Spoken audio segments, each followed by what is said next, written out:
Good evening, everyone.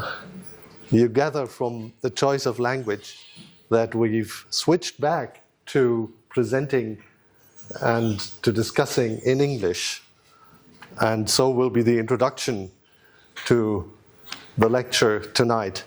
So I'm delighted to welcome you today on behalf of the Center for Theories in Historical Research. The center is a central institution within the department dedicated to supporting and promoting the theoretical profile of historical scholarship at Bielefeld University. One of its core formats is the series Das Theoriezentrums zu Gast bei, so we are hosted by the Theory Center tonight, and which today takes place in cooperation with the research focus area History, Science and the Environment, GWU. So this jointly organized lecture is intended to stimulate reflection on the theoretical foundations of historical research and to open up new perspectives on key challenges of our time. And I can't imagine any other lecture meeting this criterion as much as what we are expecting to come next.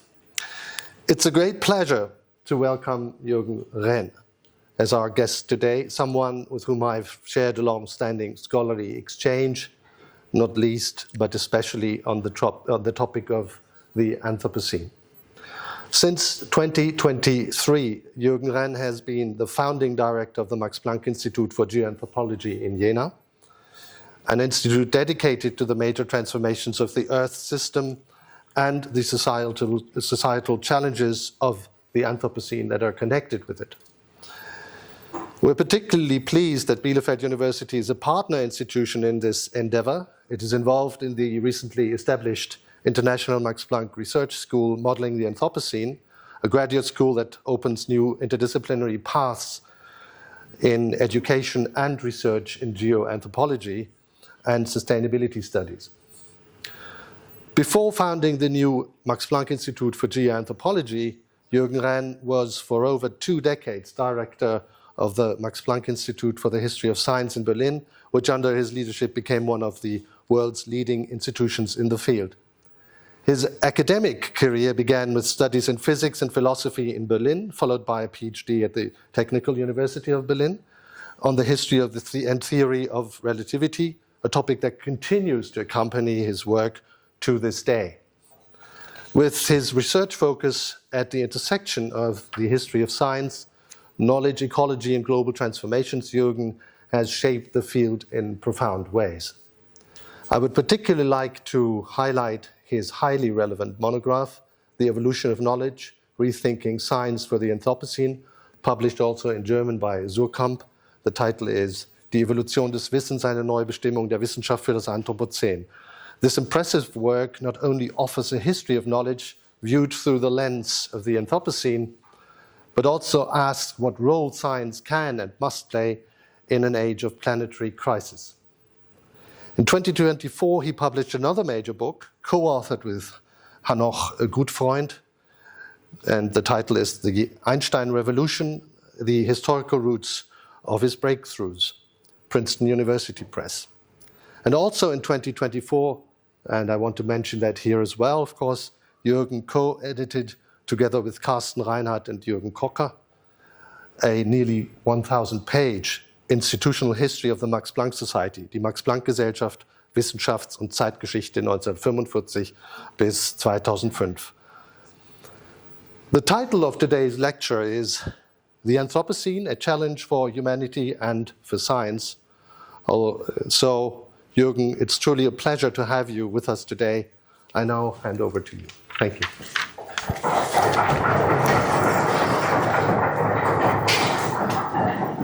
So now I have to push the right button here.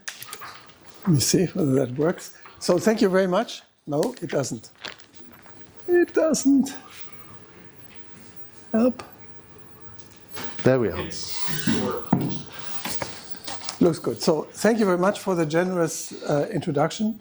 Franz, thank you for having me in this prestigious colloquium. Sorry for, it was some back and forth, here and here, between the languages. The decision then fell on English, so bear with me that I speak English to you tonight. And I want to talk on the challenges of the Anthropocene for both science and society. Traditional scientific methods developed within disciplinary silos struggle to address the planetary scale problems that span geological, biological, and social systems that are associated with the Anthropocene. We are confronting systems where human actions and Earth dynamics are so deeply entangled that traditional distinctions between natural and social have become problematic. This demands generally novel methodologies, not just collaboration between existing disciplines, but new frameworks that are adequate to capture the interaction across various different scales, from molecular processes to planetary dynamics, from individual decisions to civilizational trajectories. To illustrate the scope of this challenge, let me begin with an anecdote that demonstrates the power of thinking across scales, precisely what the Anthropocene demands. In 1950, during a casual lunch conversation at Los Alamos, Enrico Fermi posed his famous question, "Where is everybody?" He was not referring to his lunch companions. His colleagues immediately understood that he was asking about extraterrestrial life. This simple question, "Where is everybody?"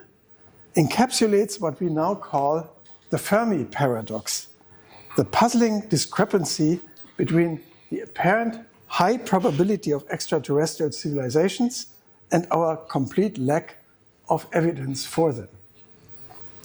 Fermi's own calculations suggested that given the age of the universe and the number of potentially habitable planets, Earth should have been visited by alien civilizations, and I quote, "long ago and many times over."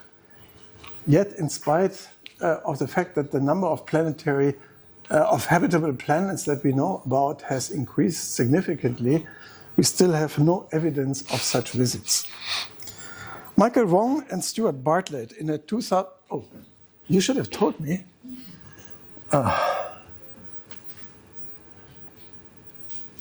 There we go.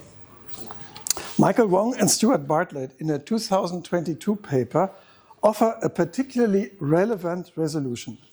Advanced civilizations either collapse from unsustainable growth or consciously redirect themselves away from expansion towards sustainable homeostasis. In either case, they become difficult to detect remotely. This solution connects the cosmic question to our terrestrial challenges. Understanding our civilization's trajectory requires exactly the kind of broad-ranging, cross-scale thinking that Fermi demonstrated in this anecdote. This is a problem, I must interrupt, that we have in Jena because we have an automated update of programs and I cannot control it entirely. So I really hope that I can restore this. Yeah, sorry for that. What can we learn when we apply such considerations to our own civilization? What are our chances to redirect our trajectory? First, we must understand what trajectory we are actually on. Even from interstellar distances, it would not be difficult to detect that Earth carries life. But what about intelligent life? And how would we judge whether intelligent life on this beautiful planet is on a collapse trajectory or still within the window where it can redirect its course? In any case, there are no longer untouched spots on this blue marble. Wherever you look, not even in the vast oceans, human structures are everywhere on this planet. The human-built environment now constitutes what in the Anthropocene discourse is called the technosphere, a planet-spanning network of infrastructures, traffic networks, cities, people, industrial systems, mining operations that rivals the natural Earth systems in its scale and influence. Of course, you know these facts, but let me briefly still review what the situation is in which we find ourselves. Living conditions on this planet are changing rapidly. We live in extreme times. Extreme events are becoming more frequent, more severe, and more persistent with anthropogenic climate change. 2024 capped a decade of unprecedented heat. Global average temperatures exceeded 1.5 degrees above the pre-industrial level set by the Paris Agreement. Between 2000 and 2019, at least 1.4 billion people were affected by droughts and 1.6 billion by floods. Economic losses from extreme events in 2023 reached $380 billion US.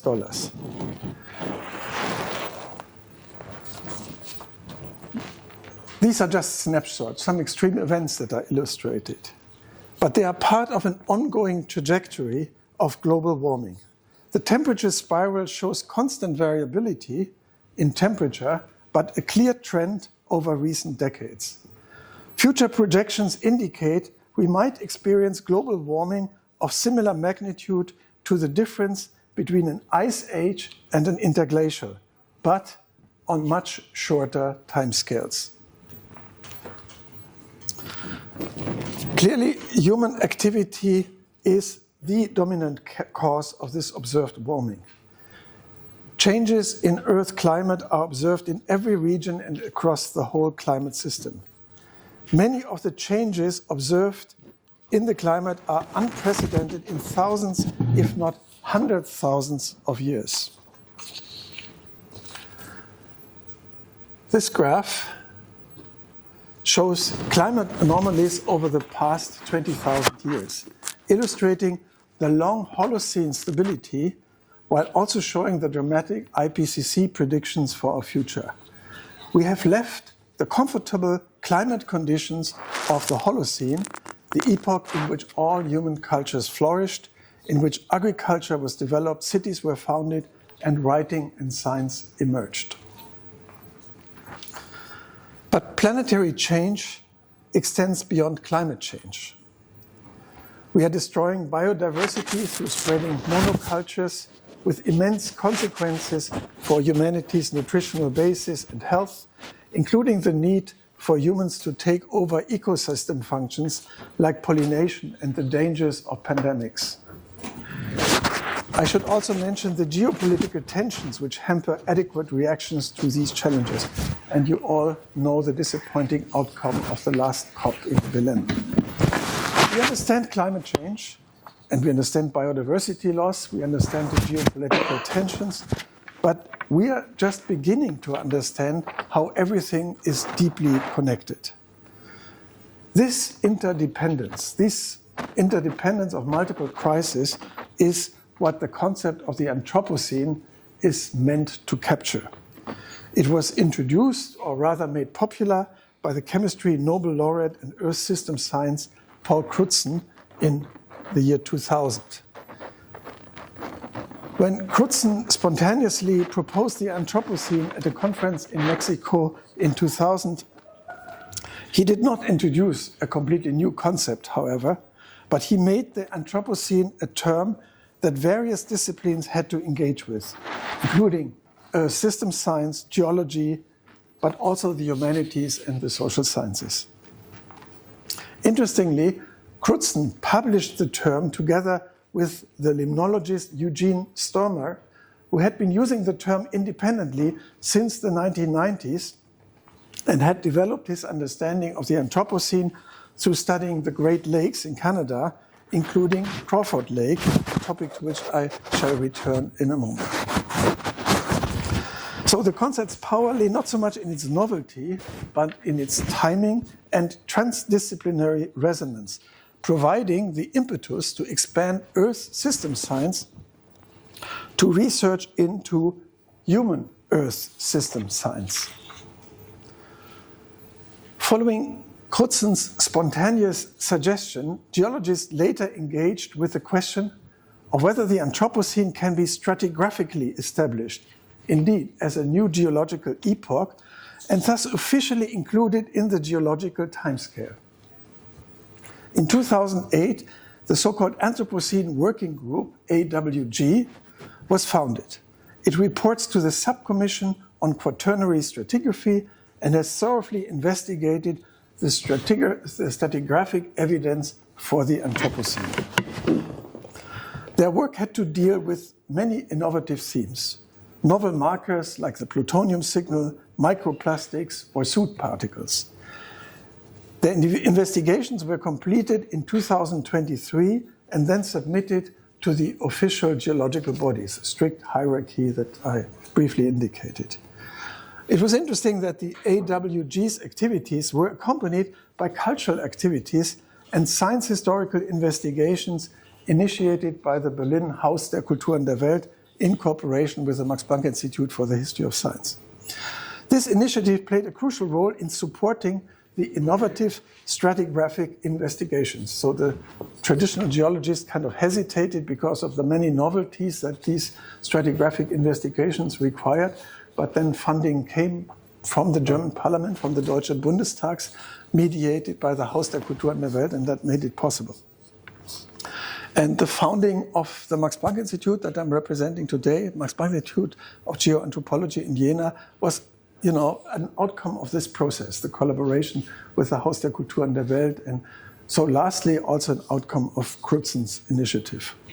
So, how did this come out? After more than a decade of intense research and the submission of a detailed proposal for the already mentioned Crawford Lake in Canada as a GSSP, or golden spike, marking the Anthropocene, the Subcommission on Quaternary Stratigraphy and the International Union of Geological Sciences surprisingly rejected the proposal for a geological Anthropocene. This decision was made in 2024, and it was made under very unusual circumstances, and so far without detailed scientific justification. And it has been very controversially discussed ever since. My personal hunch is that it will be revisited eventually, but for the time being, that's the decision we have. What influenced it, how it went about, is itself, I would say, a scientific criminal story almost. Very interesting for historians of science to analyze that. So, as I said, this will probably be revisited, but it is, in a way, now we are talking about one discipline, namely geology. It's kind of symptomatic for the kind of scientific challenges that the Anthropocene debate raised, and that the traditional spectrum of disciplines found rather hard to cope with. But it would, in any case, I would claim, be too narrow to leave the decision about the Anthropocene to a single discipline. Scientifically, I remind you, it emerged out of a discussion of Earth sciences, Earth system sciences. Paul Crutzen was an atmospheric chemist and Earth system scientist, not a geologist. But fundamentally, even more fundamentally, it is a continuation of a long tradition of thinking about the human-nature relationship, or more precisely, about humans' societal relation to nature, das gesellschaftliche Naturverhältnis. In fact, the concept of the Anthropocene has itself a long prehistory reaching back to Georges-Louis Buffin in the 18th century, Antonio Stoppani in the 19th century, George P. Marsh already described humans as a geological force and Earth as a home of humanity in 1864. Stoppani introduced the term Anthropozoic in 1871, designating humans as a telluric force. This is not so far from today's discussion about humans as a geological force. The decisive turning point was marked by Vladimir Vernadsky. Vernadsky expanded the concept of the biosphere, previously introduced by Eduard Suess in 1875, into a more holistic conceptions. All parts of Earth, its spaces and matter, were somehow influenced by life, and from this follows that the history of organisms reveals the history of Earth itself. Vernadsky developed biogeochemistry, and in Jena we also have an institute for biogeochemistry, as a new discipline, and conceptualized the transition from the biosphere to the so-called noosphere, a sphere dominated by human science and technology. Only with Vernadsky does the idea of an Earth shaped by living organisms become conceivable, in which humans play a dominant role in planetary stewardship. Besides the noosphere, a term also used by Talat Chardin, many other terms for the human-constructed Earth sphere have been discussed. Particularly present in current discussion is the concept that I already mentioned, the concept of the technosphere. The technosphere describes a system that has developed over the modern period to extract, metabolize, and also waste, of course, energy and materials. As a worldwide network of technological, ecological, and social circulation complexes, the system now weighs, according to one estimate, more than 30 trillion tons and has achieved functional parity with natural geospheres like the biosphere and the hydrosphere. Therefore, we also sometimes talk about the techno-Earth system, or if we want to put the emphasis a bit different, on the human Earth system. Again, that is the new direction. We are no longer looking just at the natural Earth system, we are looking at the coupled human Earth system. This prehistory, which I have briefly touched upon, of the Anthropocene and of a human-made Earth sphere, reminds us of something more fundamental.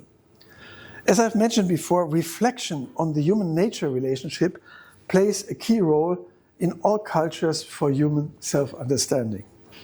The Anthropocene as humanity's self-reflection on its position in nature is therefore nothing new in itself.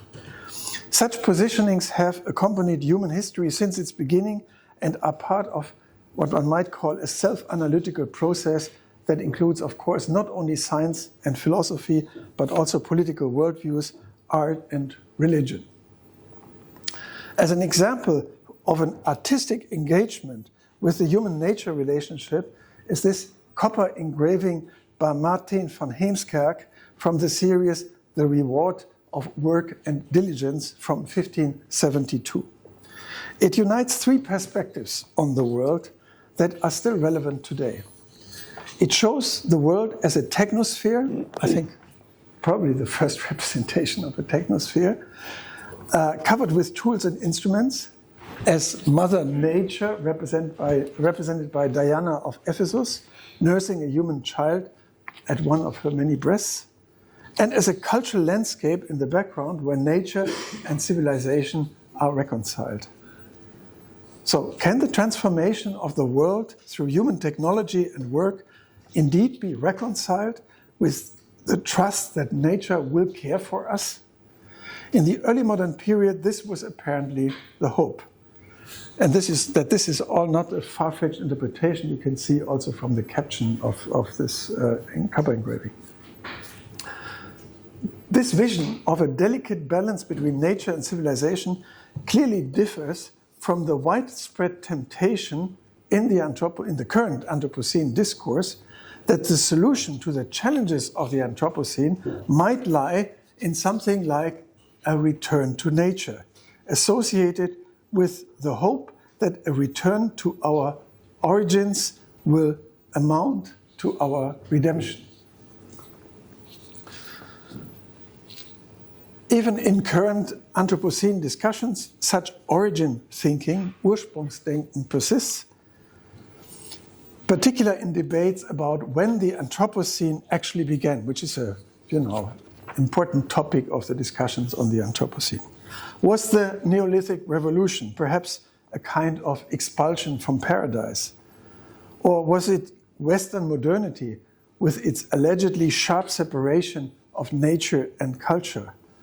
Or was it extractive capitalism that we have to abolish before we can solve the problems of the Anthropocene?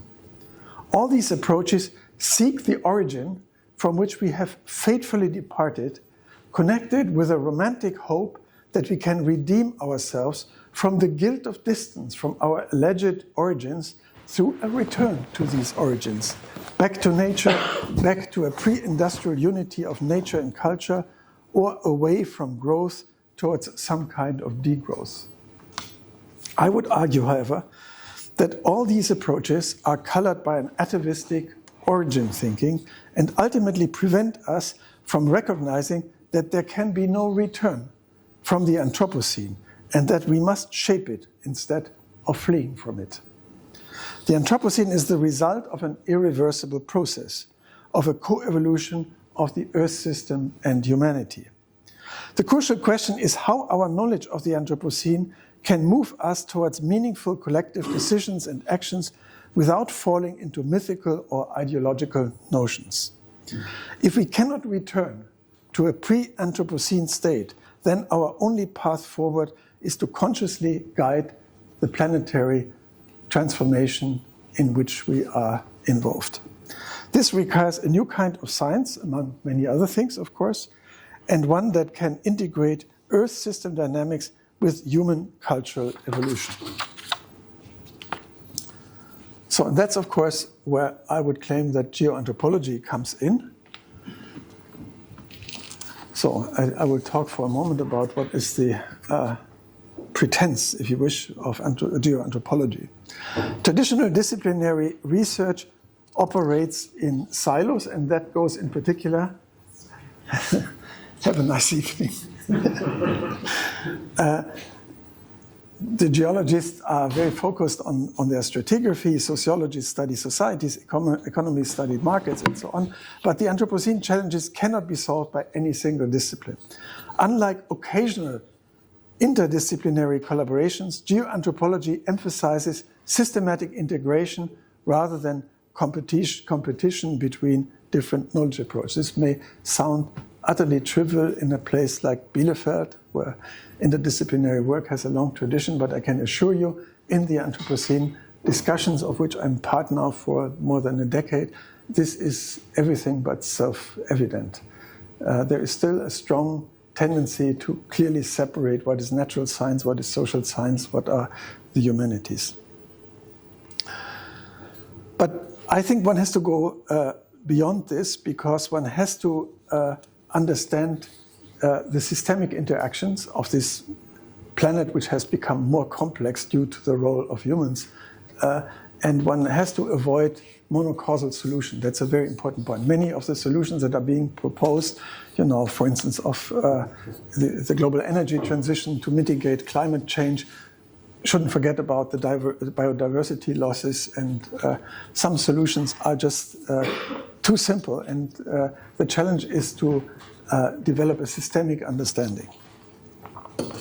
So that is the mission, in short, to examine the fundamental dynamics and feedbacks that have brought about the multiple crises of the Anthropocene, and to assess possible transformative trajectories of the intertwined human Earth system towards a safe and just future.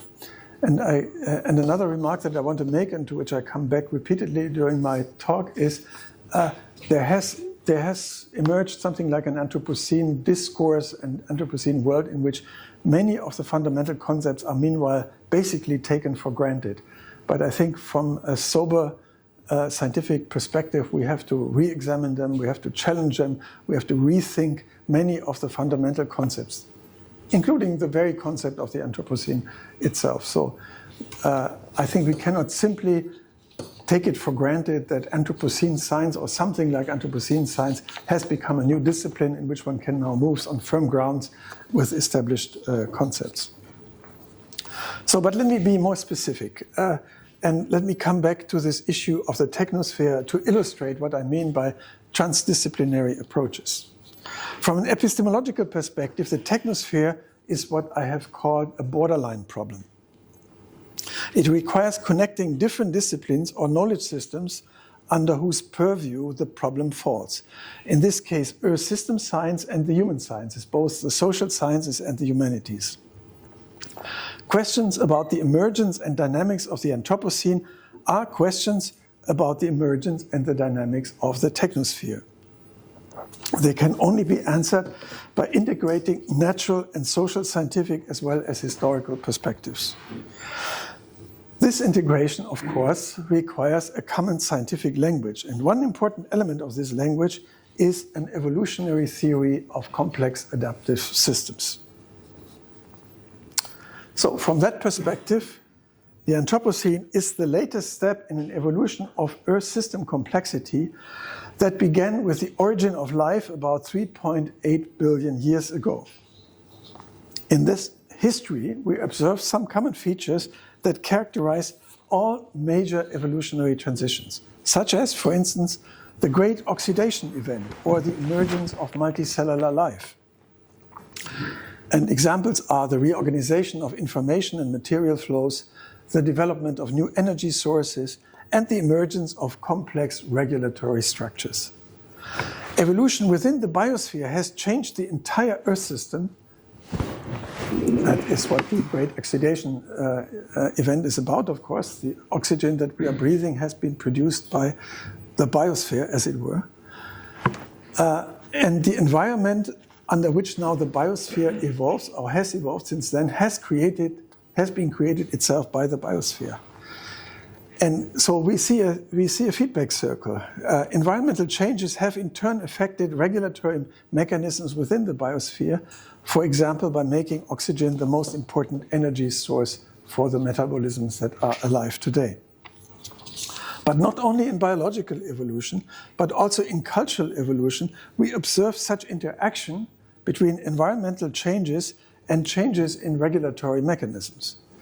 A dramatic example is the domestication of plants and animals and the spread of agriculture, which also affected the metabolisms involved.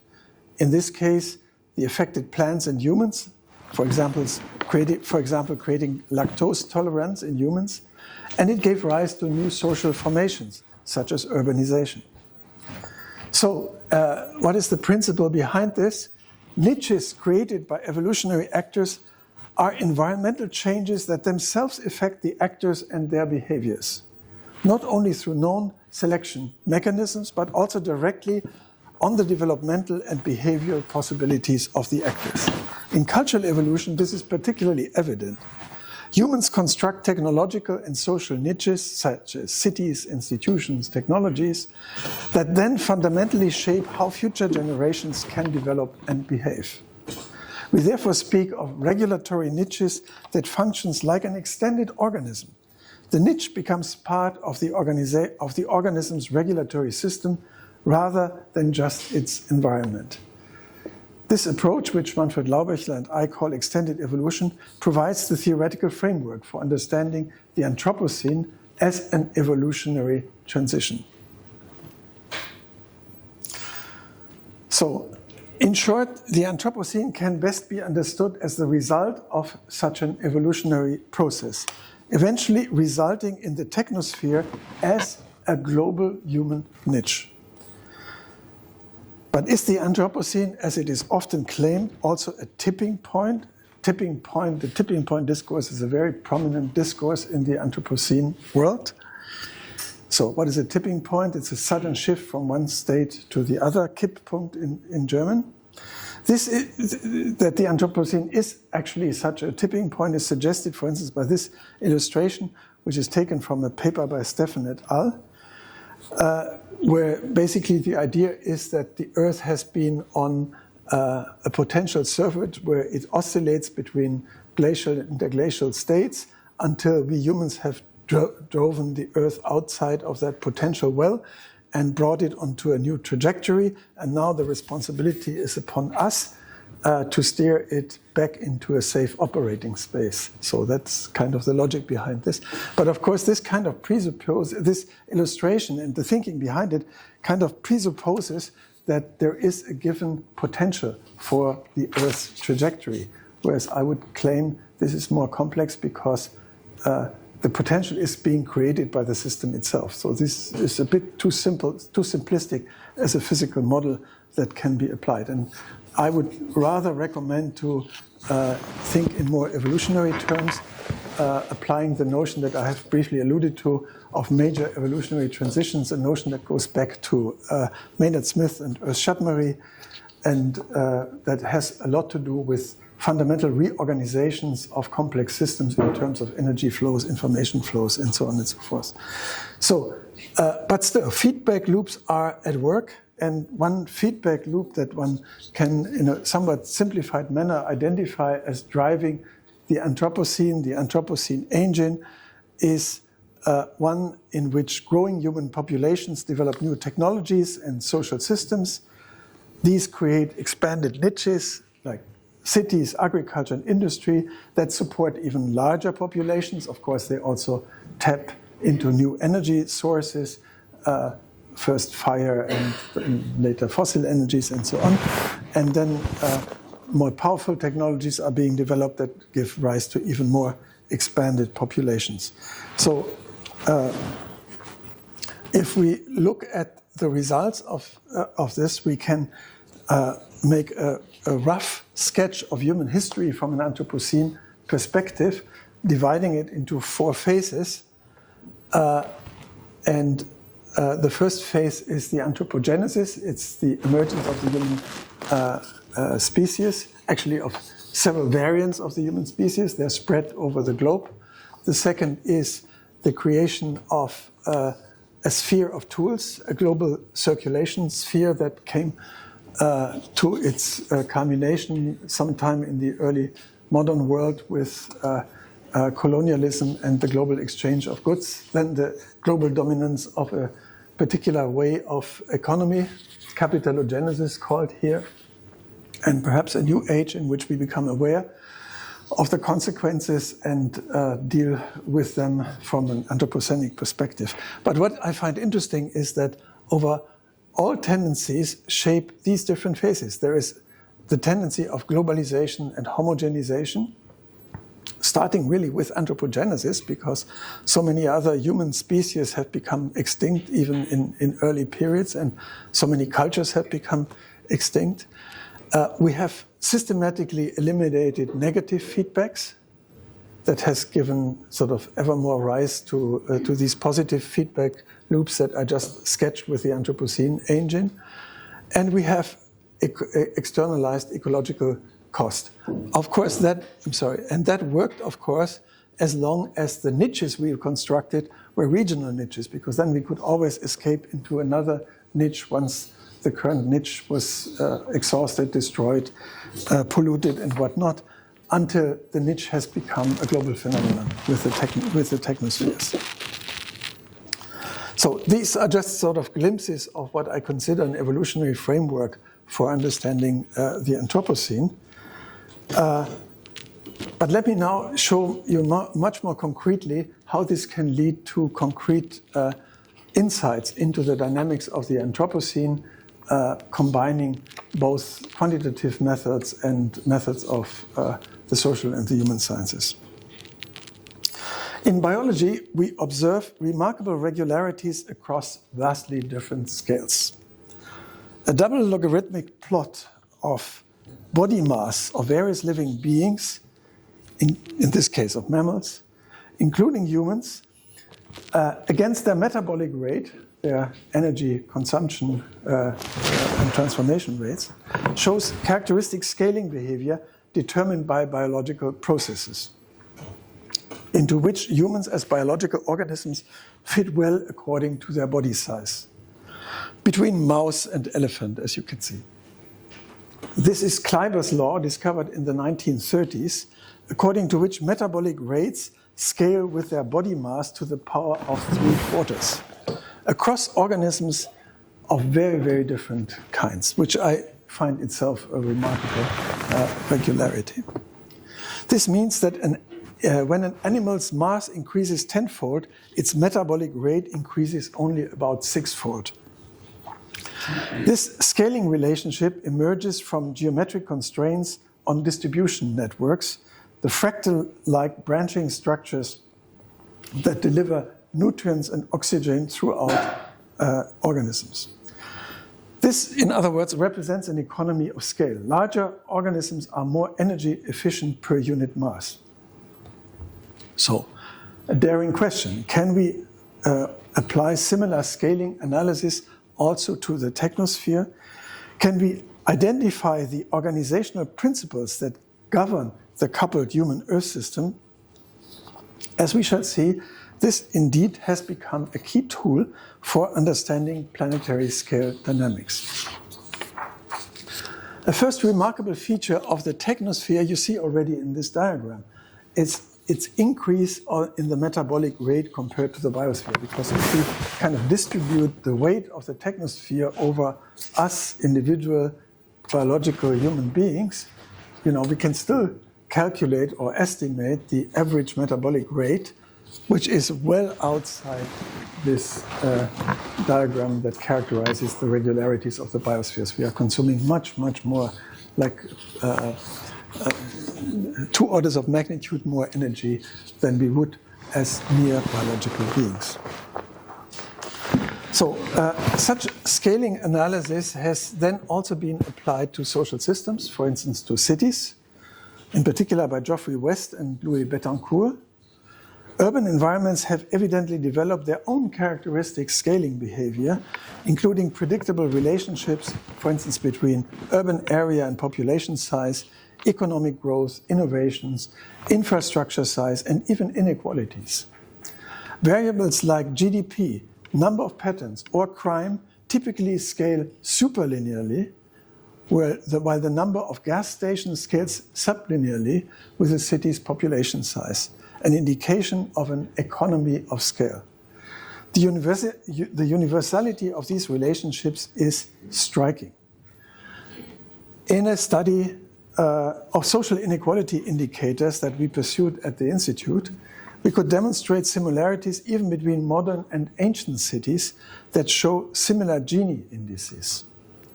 The Gini index measures wealth inequality within a society, ranging from 0, perfect equality, to 1, maximum inequality. The striking similarity between ancient and modern urban Gini values suggests that certain patterns of social stratification emerge consistently as societies scale up, regardless of the historical period or technological base. Indicators include monumental buildings associated with the names of influential personalities.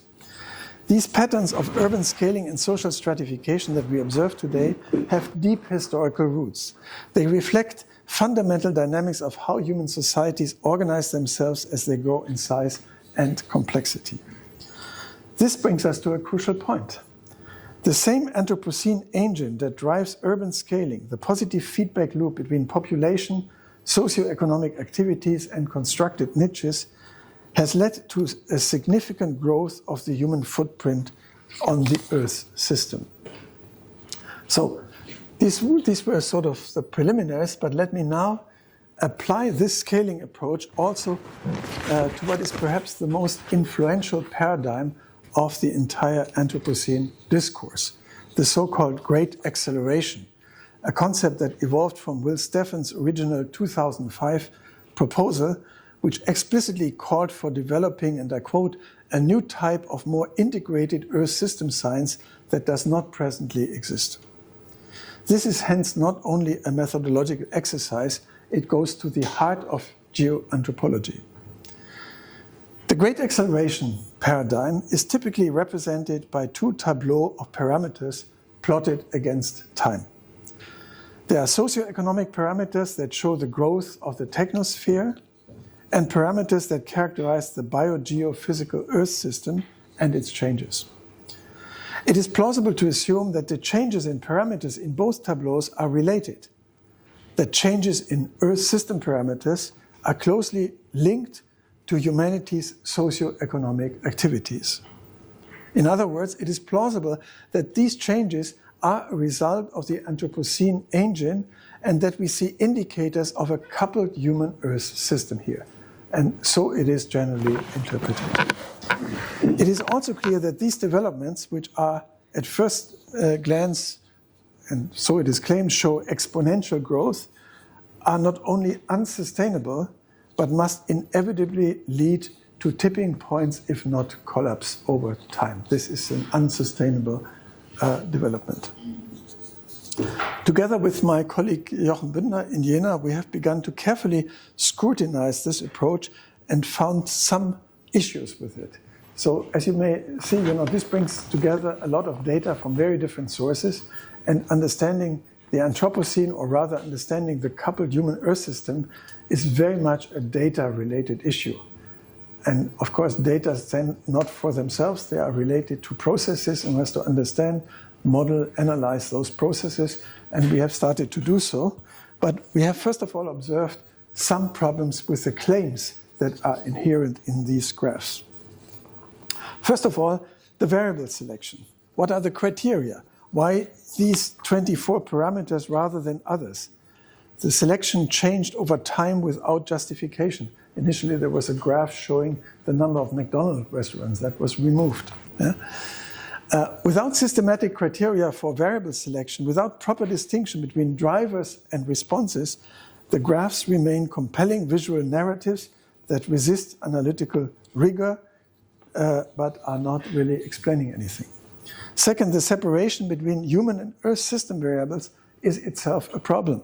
Marine fish capture and shrimp aquaculture are classified as Earth system indicators, yet these clearly measure human activities, not Earth system states. Third, the graph display correlations as correlations of what are clearly causal interactions. Consider atmospheric CO2 and primary energy use. We know through bookkeeping that the amount of fossil fuels burned, the carbon content per fuel type, the global annual emissions, and that about 40–70% of them becomes airborne.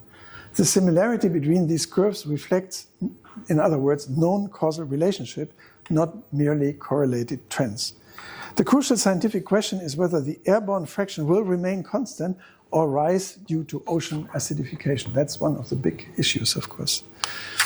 The graphs, in other words, distract from such interesting correlations and variations in the interactions and are, in one word, not fully understood. But the visual rhetoric is really misleading. All graphs are scaled to end at approximately the same height in 2010. A quasi-normalization never discussed or justified. When we renormalize to 1860 or 1950, the visual narrative changes dramatically. If one variable grows substantially, it visually pulls up all other variables, creating the impression of correlated dramatic rises. The 2010 normalization artificially manufactures synchronized acceleration. Fifth, the mysterious, and I go back for a moment, if you look carefully, you see a mysterious 1950 line, which is the supposed beginning of the Anthropocene according to this discourse. But if I just show you the graph and I give you the task of putting that line at a point where you think something like a great acceleration starts, you will have difficulties if I don't give you the timeline to find a word to properly put it. So in one word, in light of these problems, we are currently rethinking the Anthropocene concept and systematically explore its conceptual and empirical basis. While variables unfold over time, as shown in the great acceleration graphs, the system dynamics are actually based on interaction between the variables. One interaction stands out as particularly important: the relation between population growth and primary energy use. Population growth is indeed the elephant in the room of the great acceleration discourse. Like primary energy use, most global long-term changes in socioeconomic activities are driven by population growth. In the most simple case of constant per capita resource use, population is just a multiplier. The overall resource use of 1 billion is 1 billion times the per capita use. Yet this fundamental driver, lurking behind most great acceleration curves, remains systematically unmentioned and unanalyzed in standard representations. As I shall show now, essential system properties are thus overlooked. In order to develop a different perspective, let me once more return to a scaling analysis. Where the great acceleration graphs have the population over time and energy over time, we now look at the energy over population. This allows us to distinguish between demographic dynamics, which are covered by the left graph, and structural scaling patterns, revealing what the elephant has been doing all along. For our scaling analysis, we use a double logarithmic plot of the primary energy use over population, which is remarkably different from the previous graphs. The reason for using this representation is the classical logic of scaling theory. One wants to test whether a dependent variable, in our case the primary energy use, can be described as a simple power law of the driving variable. That is, in our case, whether the energy is proportional to the population to the power of some exponent. If such scaling laws applies, the graph in the log-log diagram should be a straight line. The log-log graph resulting from the energy population data is clearly not exactly represented by a straight line, but comes rather close to it. This is in itself very surprising, since it means that the average per capita primary energy use is indeed systematically related to the number of people on this planet. This is not as we used to think about it. We normally see per capita energy use as dependent on historical processes connected with technology and society that unfold over time and not over population. We can go even further and look for a more precise accounting of the data by a piecewise linear representation. Did I do this already? Yeah. A so-called breaking point analysis. The number of breakpoints is chosen such that with a minimal number of breakpoints, one can explain the greatest variance in the data. In our case, this results in two breakpoints, one in 1919 and one in 1981, which divides our total time from 1800 to 2020 into three major periods governed by different growth patterns. These growth patterns are characterized by the exponent in which the log-log representation, they appear as the slopes of these straight lines. And before 1919, the slope is very close to 3. Is very close to 3. Between 1919 and 1981, the slope is 2, and after that it is approximately 1 1/3. In these regimes, growth is clearly described by the underlying scaling law with negligible noise on top of it. Before we come to an interpretation of these scaling exponents, let me emphasize how very far-reaching and mind-boggling this result is. First of all, there are indeed sharp changes in behavior that can be pinpointed in time, but not to 1950, as you can see. Second, the trend is not rising, on the contrary. Every transition leads to a lower exponent, meaning greater efficiency in energy use. That is, a certain percentage change in population after the behavioral break results in a lesser change in primary energy use than the same percentage increase before the behavioral break. Referred to population growth, we thus see the opposite development of what is seen in the great acceleration graphs over time. The efficiency gain may not look like much, but remember that we are talking about a log-log representation. Hence, the effect of the increased efficiency in energy use is enormous.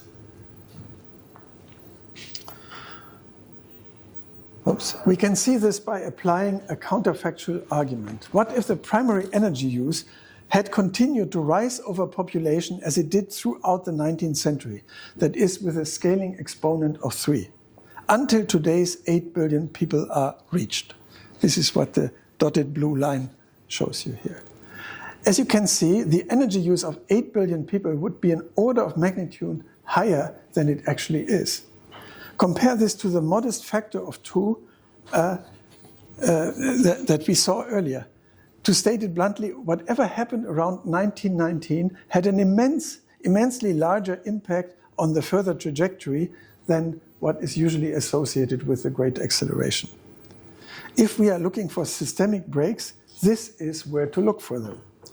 Also, the behavioral change resulting in the final segment, it is the time after the oil crisis, so one break is probably related to the oil crisis, corresponds to half of the primary energy use if compared to the counterfactual scenario that extrapolates the trend from 1919 to today's 8 billion people.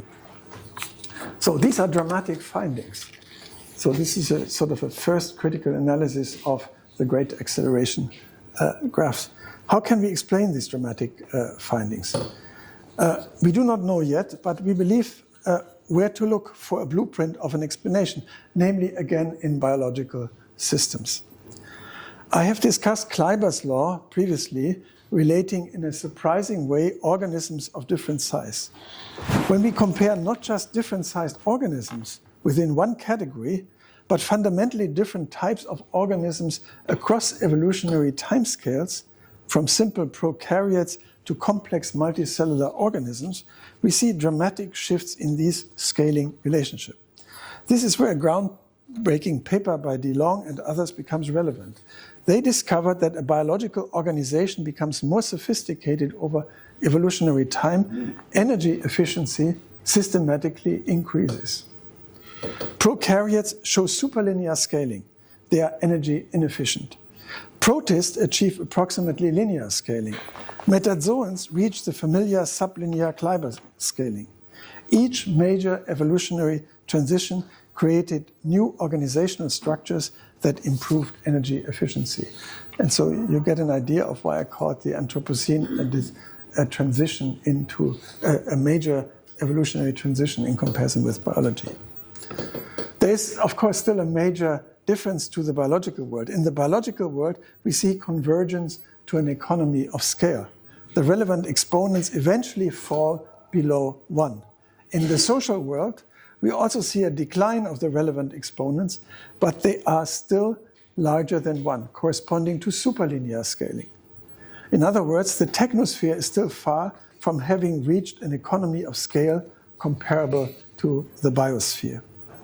Still, it undergoes remarkable transitions comparable to the evolutionary transition that changed metabolic scaling in biology. Just as prokaryotes and multicellular organisms are truly different types, so are apparently the energy systems in the different historical periods indicated by our breaking point analysis. To summarize, in the face of the problems we outlined, we propose to rethink and reconceptualize the Anthropocene Great Acceleration paradigm. Given the positive feedback loops of the Anthropocene engine, it would make more sense to speak of a great growth. What's the difference between a great growth and a great acceleration? A great acceleration has an external driver. Growth is intrinsically driven. That's a major difference. Also, if we talk about degrowth and if we talk about measures to be taken. So, according to the Great Acceleration paradigm, if we eliminate some external drivers, we can bend the curve, another famous expression of the Anthropocene discourse. Growth dynamics do not fit, however, the mental model of an accelerated system driven by an external forcing. The dynamics is indeed intrinsic. As system variables grow, so grows the driver of that variable. Of course, eventually, negative feedbacks will necessarily set in, and we are already experiencing the first signals. We have not yet managed, however, to control and cut the positive feedbacks ourselves in a desirable manner, but feel the systemic limits through extreme events, pollution, biodiversity loss, social instabilities, wars, and pandemics. Intervening in such a complex system requires a profound understanding of its dynamics, not just of its kinematics. We therefore propose to pursue a macrodynamics of the coupled human Earth system as a central research program of geoanthropology. Where Earth system models emphasize resolution and process detail, our macrodynamics approach emphasizes empirically testable, predictively powerful order parameters, trading spatial and process granularity for computational tractability and theoretical clarity. Crucially, the proposed approach is top-down, allowing us to identify the most consequential feedback loops first. Only then can one become actionable and implement measures. Even engineering negative feedbacks becomes conceivable. As an illustration of global practical insights to be gained from this framework, consider the global energy transition.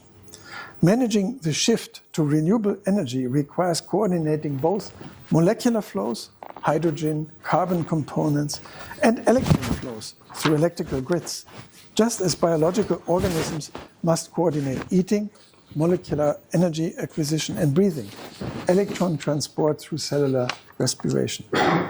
Both systems require integrated networks that efficiently distribute energy carriers.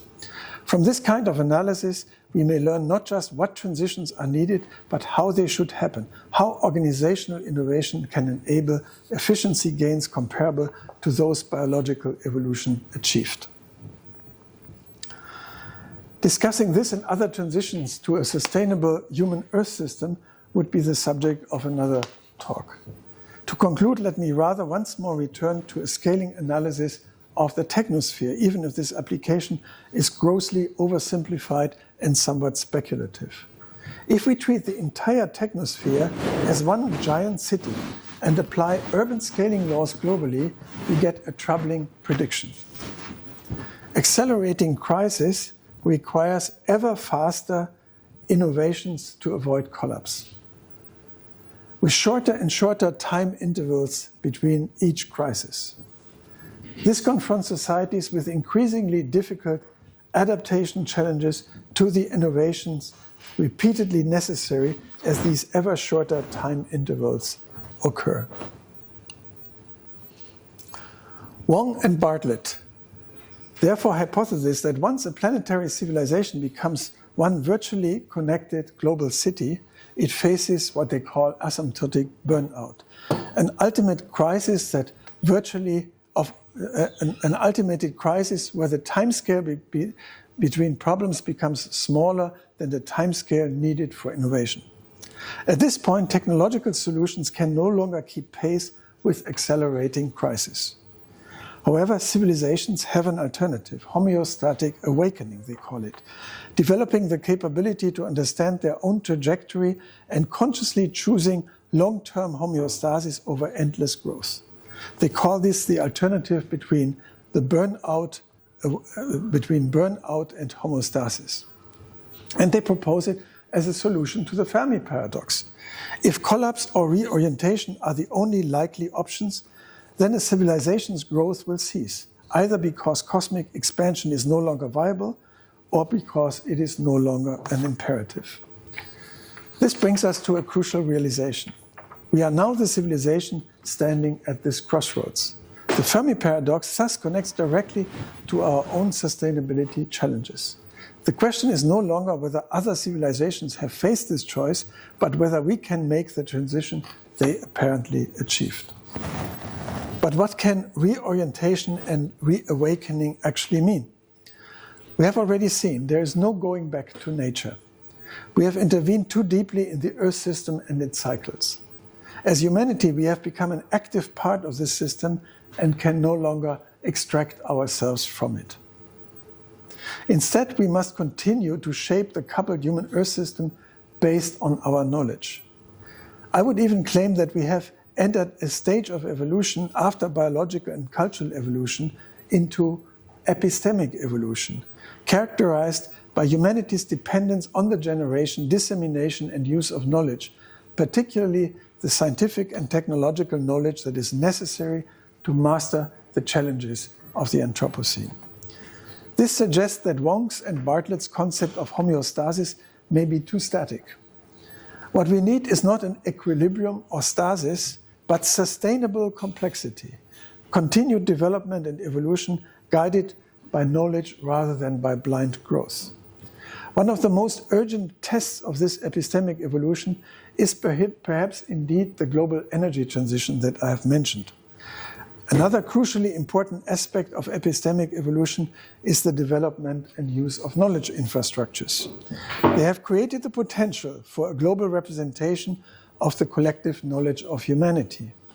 There is no reason why the potential of the web and now of artificial intelligence should only be used to foster social networks as consumption accelerators and reinforcements of collective narcissism. We rather need this potential to build a knowledge economy appropriate to the Anthropocene. This includes the idea of an intelligent web optimized for collective knowledge generation, an epistemic web that should support the co-creation of knowledge on a global scale.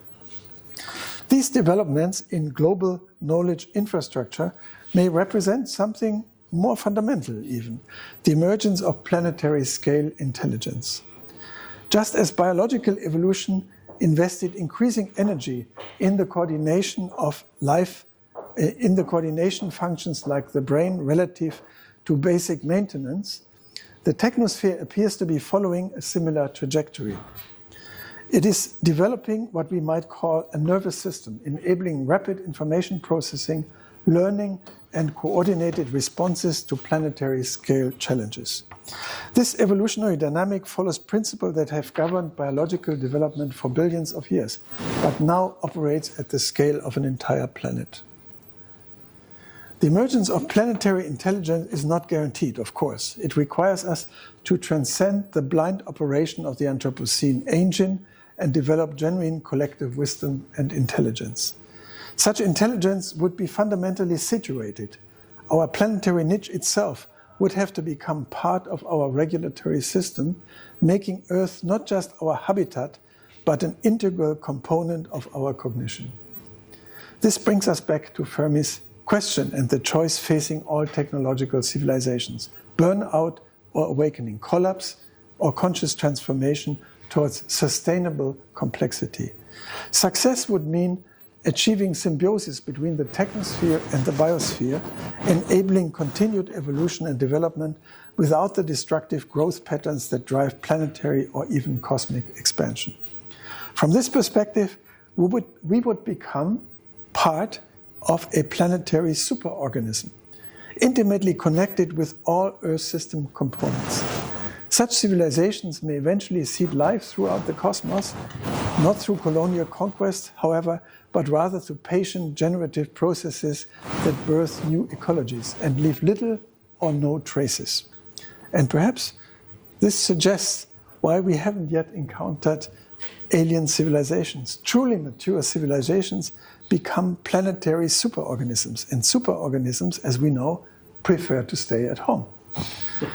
We are now the civilization standing at this crossroads, facing the same choice that potentially countless others have encountered. Thank you very much for your attention.